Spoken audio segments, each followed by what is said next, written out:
அணு ஆயுத மிரட்டல் என்பது பாகிஸ்தானின் வழக்கமான வாய்ச்சவடால்தான், அதற்கெல்லாம் அஞ்ச மாட்டோம் என்று பாகிஸ்தான் ராணுவ தளபதிக்கு இந்தியா பதிலடி கொடுத்துள்ளது.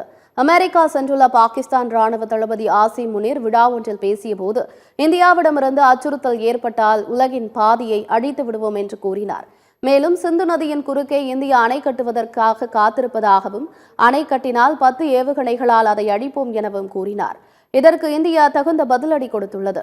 இதுகுறித்து மத்திய வெளியுறவு அமைச்சக செய்தி தொடர்பாளர் ரந்தீர் ஜெய்ஸ்வால் வெளியிட்டுள்ள செய்திக்குறிப்பில், அமெரிக்கா சென்றிருந்த போது பாகிஸ்தான் ராணுவ தளபதி பேசியதாக கூறப்படும் கருத்துகள் தங்கள் கவனத்திற்கு வந்தது என்றும், அணு ஆயுத மிரட்டல் என்பது பாகிஸ்தானின் வழக்கமான வாய்ச்சவடால்தான் என கூறியுள்ளார்.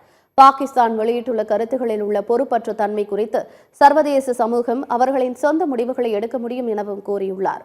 அணு ஆயுத மிரட்டலுக்கு அடிபணிய மாட்டோம் என்று இந்தியா ஏற்கனவே தெளிவுபடுத்தி இருக்கிறது என்று கூறியுள்ள ரந்தீர் ஜெய்ஸ்வால், நாட்டின் பாதுகாப்பை பாதுகாக்க தேவையான அனைத்து நடவடிக்கைகளையும் தொடர்ந்து எடுப்போம் என்று உறுதிபட தெரிவித்துள்ளார்.